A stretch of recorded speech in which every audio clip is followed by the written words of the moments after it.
Neil Armstrong teve um encontro estranho enquanto estava na Lua e escondeu isso de todo mundo por mais de 50 anos. O comandante da Apollo 11 está entre as lendas da NASA quando se trata de viagens espaciais, devido à façanha que realizou quando se tornou o primeiro homem a pisar na superfície da Lua em 20 de julho de 1969. Todos nós conhecemos essa experiência histórica, mas há um evento em particular que foi ocultado do público. Enquanto estava na Lua, Armstrong se deparou com algo que quase impediu a missão Apollo 11 de voltar para casa. O que ele manteve em segredo até sua morte. O que o primeiro homem na Lua escondeu de nós? Ele foi atacado por alienígenas na Lua quando queria ir embora?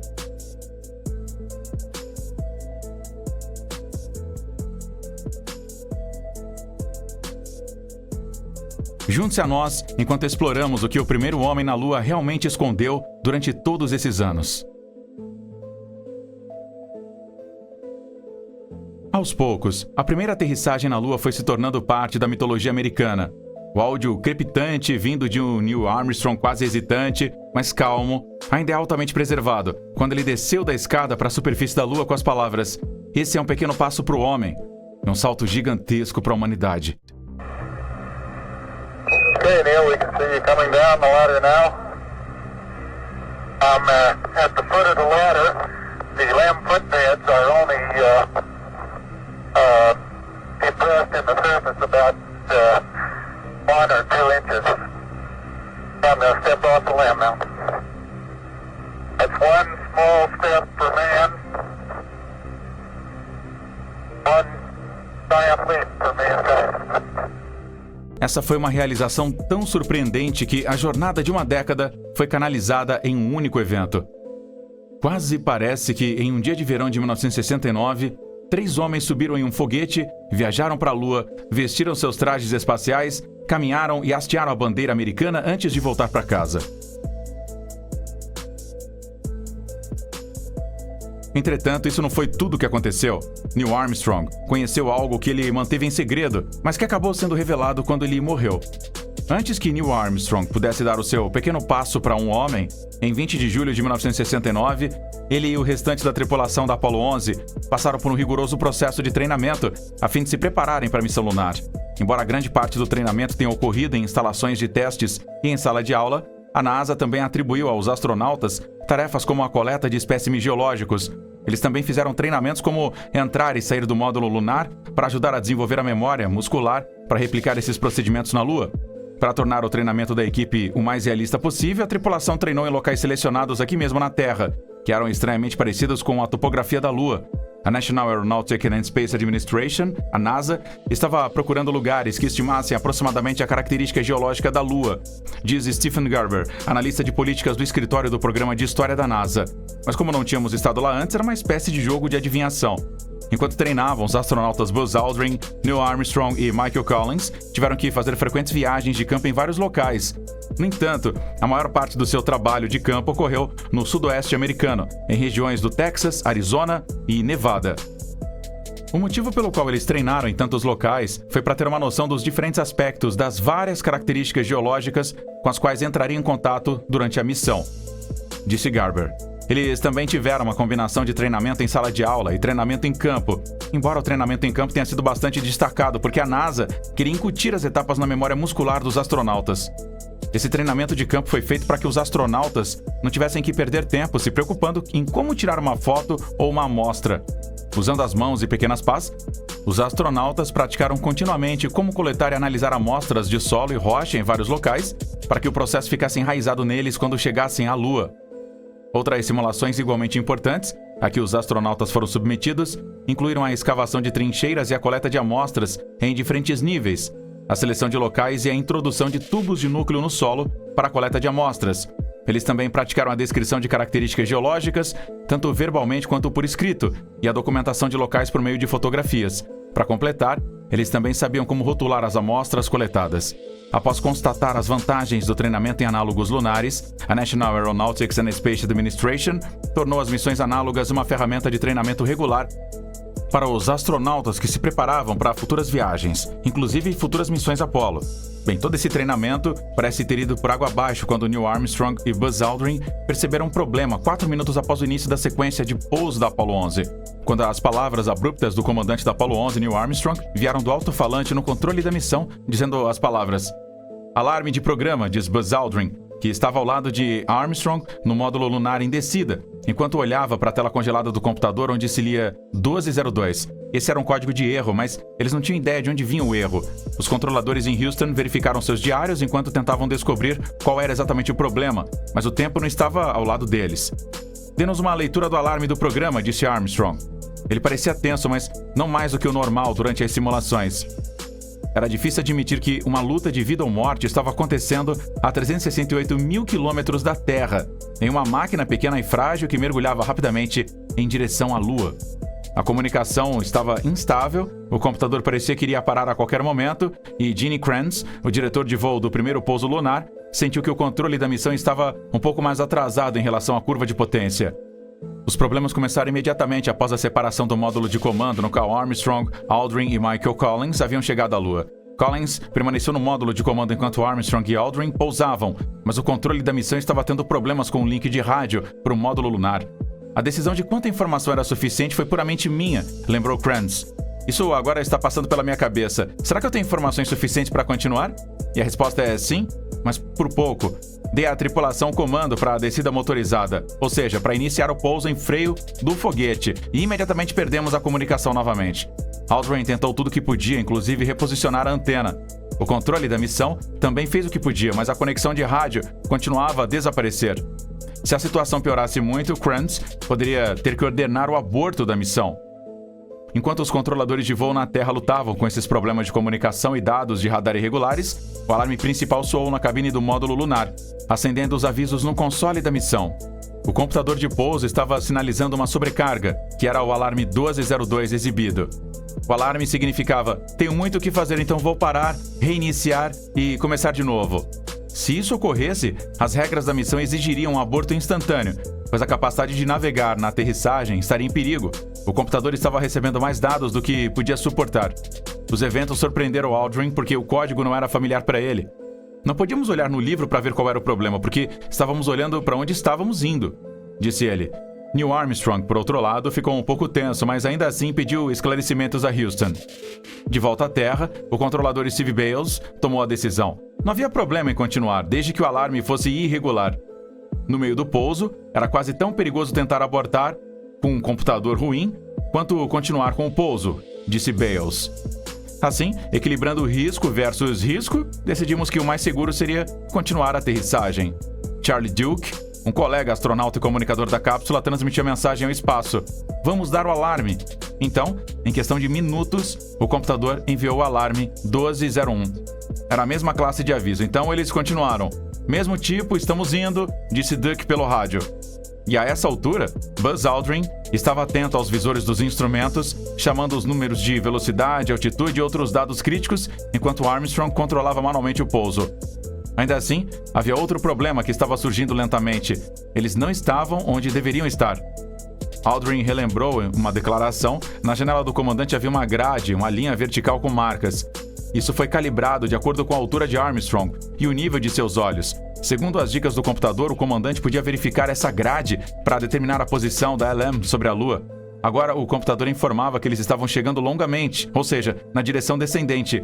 Entre a gravidade irregular da Lua e a velocidade extra adquirida quando se desacoplaram do módulo de comando, Armstrong e Aldrin ultrapassaram a zona de pouso. Como resultado, ele teve uma visão ruim, onde os mapas orbitais mostravam uma área lisa e plana, e ao invés disso, tinha um campo vasto de crateras e coleções de pedras do tamanho de caminhões. Voando manualmente, Armstrong se nivelou e procurou um ponto suave. "Eu estava olhando para o gráfico da minha trajetória", disse Charlie Duke em um comunicado. Neil se nivelou a cerca de 122 metros e estava correndo pela superfície. Isso estava longe do que havíamos treinado e visto nas simulações. Então eu comecei a ficar um pouco nervoso.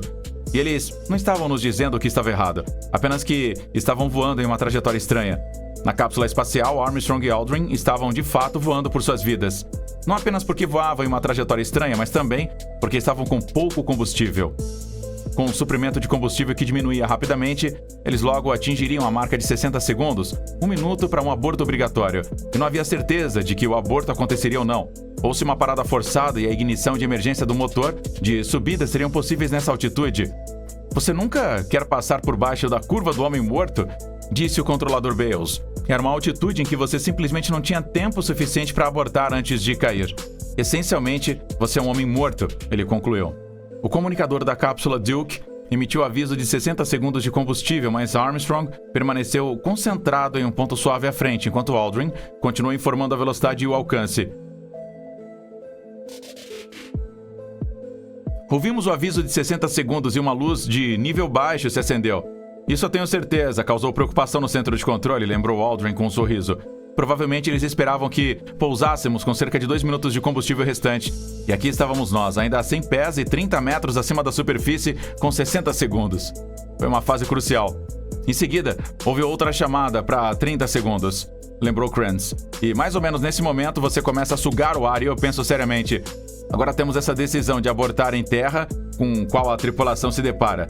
Será que eles terão combustível suficiente para pousar na Lua ou terão que abortar muito perto da superfície lunar? Quando chegou a 30 segundos, estávamos a cerca de 3 metros ou menos da superfície, disse Aldrin. Eu podia ficar de olho porque, naquele momento, acho que Neil não se importava com os números.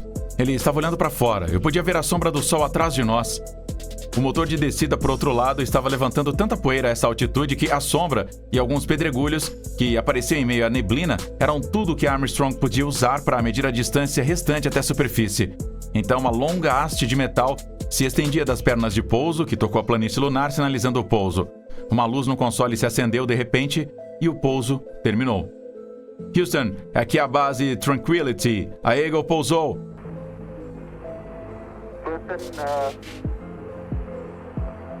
Tranquility Base here. The Eagle has landed. Disse Armstrong em um tom conciso, mas ainda havia um momento de silêncio contínuo no controle da missão. Levou alguns segundos para percebermos que tínhamos conseguido. As pessoas na sala de observação começaram a bater o pé e eu me refiro apenas a aplaudir, bater palmas e bater os pés, lembrou Krantz.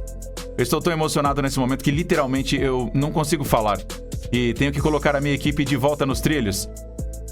Foi preciso um ato físico para que ele voltasse à realidade. Ele lembrou que enrolou o braço no console, quebrou o lápis e finalmente voltou aos trilhos, chamando a atenção dos controladores. De qualquer forma, a Lua tinha mais truques na manga. Embora a tripulação tivesse aterrissado com sucesso, Armstrong e Aldrin salvaram o módulo lunar, desligando os sistemas de pouso e realizando a lista de verificação pós-pouso. Tudo parecia bem na Lua, mas no controle da missão a história era diferente. Os consoles que observavam o estágio de descida do módulo lunar mostraram um acúmulo de pressão potencialmente perigoso em uma linha de combustível do motor da descida. Dick Dunn, relações públicas da Grumman para Apollo, lembrava-se do momento crítico como se fosse ontem. O frio intenso da superfície lunar estava entrando no estágio de descida após o desligamento do motor. Esse frio penetrou em uma linha de combustível e, como resultado, causou um bloqueio. A situação foi relatada imediatamente por telemetria ao controle da missão em Houston, e esse foi o motivo do alarme. Um tampão de gelo estava bloqueando uma linha de combustível. Ele poderia derreter ou fazer com que um disco de alívio explodisse, o que aliviaria a pressão. Também poderia causar uma explosão catastrófica, mas ninguém sabia o que poderia acontecer em seguida. Enquanto Kranz deliberava se deveria ou não informar os astronautas, houve uma rápida conferência entre os representantes da Grumman e os controladores. Pensou-se em abortar a exploração da Lua e iniciar a sequência de lançamento imediatamente. Felizmente, o calor emitido pelo motor derreteu o gelo que havia se formado e o problema desapareceu. As pressões no motor voltaram ao normal e os controladores respiraram aliviados. Armstrong e Aldrin, por outro lado, continuaram as suas listas de verificação inconscientes. 3 horas depois, Armstrong e Aldrin estavam prontos para pisar na Lua, mas quando se preparavam para sair do módulo lunar, surgiu um outro problema. Eles não conseguiam retirar todo o ar do módulo lunar. Os 2 astronautas abriram a válvula e observaram o oxigênio ser expelido, mas mesmo quando a pressão chegou a 0, eles não conseguiram abrir a escotilha. Ainda havia muita pressão dentro do módulo de pouso. Tentamos puxar a porta e ela não se abria, disse Aldrin. Então pensamos, bem, será que vamos conseguir sair ou não? Levou um tempo anormal, até que finalmente chegássemos a um ponto em que sentimos que poderíamos puxar a porta bastante frágil. De fato, Aldrin acabou recorrendo à remoção de uma borda da escotilha frontal, mas com cuidado. Você não quer romper a porta e ficar no vácuo pelo resto da missão, lembrou ele com uma risada. Armstrong manobrou em direção à escotilha aberta, auxiliado por Aldrin. Quando Armstrong torceu seu traje volumoso para sair do módulo de pouso, algo minúsculo estalou. A mochila de Armstrong havia quebrado e o interruptor de ativação do motor de subida, embora ele não tivesse ideia disso naquele momento, essa era uma outra situação perigosa que estava por vir. No livro do Buzz Aldrin, Magnificent Desolation, The Long Journey Home from the Moon, Magnífica Desolação, a longa jornada da Lua para casa, Aldrin se lembra de ter visto algo no chão lunar que não pertencia a ele. Olhei mais de perto e me sobressaltei um pouco. Ali tinha poeira no chão, no lado direito da cabine havia um interruptor de disjuntor que havia se quebrado. Ele se perguntando de onde teria vindo esse interruptor, ele olhou para as fileiras de disjuntores no painel de instrumentos. Então, ele engoliu em seco. O interruptor quebrado havia se soltado do disjuntor do motor braço, o único disjuntor vital necessário para enviar energia elétrica para o motor de subida que tiraria Neil Armstrong e eu da Lua, escreveu ele. Eles poderiam ter batido acidentalmente no interruptor, com grandes mochilas enquanto tentavam sair pela porta do módulo lunar. Independentemente de como o interruptor do disjuntor tivesse se quebrado, ele tinha que ser empurrado de volta para o motor de subida, para que se acendesse e nos levasse de volta para casa, escreveu ele no livro. O interruptor quebrado foi relatado ao controle da missão assim que eles o notaram, mas depois de uma noite agitada tentando dormir, Houston não havia encontrado uma solução na manhã seguinte. O tempo estava se esgotando, então Aldrin analisou melhor o problema. Depois de examiná-lo mais de perto, eu pensei que se eu pudesse encontrar algo no módulo lunar para empurrar para dentro do circuito, ele poderia aguentar, escreveu ele. Mas como era elétrico, decidi não colocar o meu dedo ou usar qualquer coisa que tivesse metal na ponta. Eu tinha uma caneta com uma ponta de feltro no bolso do ombro do meu traje que poderia fazer esse trabalho. Depois de adiantar o procedimento de contagem regressiva em algumas horas, para o caso de não funcionar, inseri a caneta na pequena abertura de onde deveria estar o interruptor do disjuntor e empurrei para dentro. Com certeza o disjuntor se segurou. Até mesmo o historiador-chefe da NASA, William Barry, reconheceu esse fato. Se a caneta não tivesse funcionado, tenho certeza que esse controle da missão e a tripulação teriam se esforçado muito para encontrar outras maneiras para fechar o circuito para que o motor de subida pudesse ser acionado, disse ele. Mas essa era uma situação grave, o suficiente para que em outros módulos lunares usados após a missão de Aldrin Armstrong, os disjuntores fossem vigiados para evitar um problema totalmente semelhante. Felizes então com o resultado dessa improvisação que eles tiveram que criar, os astronautas iriam sair da Lua. Afinal de contas, até que enfim, eles realmente tinham conseguido. E até hoje, Buzz Aldrin ainda tem o interruptor do disjuntor quebrado e a caneta com a ponta de feltro que ele usou para ligar os motores. Deve ser um artefato encantador, mas não tão especial quanto o que Neil Armstrong guardou da missão espacial de 1969. O primeiro homem a pisar na Lua guardou uma bolsa cheia de pequenas peças do módulo lunar Eagle, que ele e seu companheiro de tripulação da Apollo 11, Buzz Aldrin, pilotaram para um pouso famoso diante de mais de 600 milhões de espectadores. A bolsa de armazenamento foi encontrada pela viúva de Armstrong depois que ele morreu em 2012. Recebi um e-mail de Carol Armstrong informando que ela havia localizado em um dos armários do Neil um saco de pano branco cheio de pequenos itens variados que pareciam ter vindo de uma espaçonave, escreveu Alan Needle, curador da Apollo do Museu Nacional de Ar e Espaço, em Washington, em um comunicado. Não é preciso dizer que, para um curador de uma coleção de artefatos especiais, é difícil imaginar algo mais emocionante. A bolsa foi chamada de Bolsa McDivitt, em homenagem ao astronauta da Apollo 9, cuja ideia foi incluí-la a bordo da espaçonave. O seu conteúdo, identificado por Needle e pela equipe por trás do Apollo Lunar Surface Journal, incluía a corda da cintura de Armstrong, luzes utilitárias e seus suportes, rede de equipamentos e uma chave de emergência. Também incluía a mira óptica, que foi montada acima da janela de Armstrong, e a câmera de aquisição de dados de 16mm, que registrou as imagens icônicas da aproximação final do módulo de pouso e a descida de Armstrong pela escada para dar o seu pequeno passo na Lua. O DAC de 16mm, dadas as imagens que capturou, é extremamente importante. Ele observou que todos os itens têm um significado adicional, dada a sua conexão com Armstrong. O que foi estranho foi o fato de Neil Armstrong ter mantido a bolsa em segredo por mais de 4 décadas. Mesmo quando foi questionado sobre as lembranças por seu biógrafo autorizado, Armstrong não falou sobre os artefatos históricos que estavam guardados em seu armário. No entanto, a bolsa não foi algo que Armstrong levou escondido da Lua. Depois de retornar à órbita lunar, a bolsa e o seu conteúdo foram transferidos da Eagle para o módulo de comando Columbia, antes que o módulo de pouso fosse direcionado para cair de volta na superfície. Se a bolsa tivesse permanecido a bordo, ela também teria sido destruída. Armstrong mencionou a bolsa ao piloto de módulo do comando Michael Collins quando ela estava sendo transferida de uma nave para outra. Isso é apenas um monte de lixo que queremos levar de volta, peças do módulo lunar, coisas que você não sabe o que são, disse Armstrong. Mais tarde, Collins ligou para o controle da missão para saber onde estava a bolsa sendo colocada para a viagem de volta e quanto ela pesava. Não se sabe como a bolsa ficou em poder de Armstrong após a missão, mas não era incomum que os astronautas guardassem pequenas peças usadas de suas cápsulas como lembranças. É desconcertante descobrir essas coisas que aconteceram na primeira missão da NASA à Lua e como elas poderiam ter se tornado coisas ruins. Felizmente, o primeiro homem e a missão que levou à Lua terminaram em um bom momento. No entanto, por que você acha que Neil Armstrong escondeu esses artefatos da missão espacial do mundo todo, até mesmo da sua esposa? Em uma declaração, Neil Armstrong e sua equipe na Lua disseram que quebraram algumas regras ao saltar por uma parte da Lua para tirar fotos de algumas rochas interessantes. E se essas fotos de rochas lunares fossem extraterrestres? Deixe-nos saber aí o que você pensa na seção de comentários abaixo.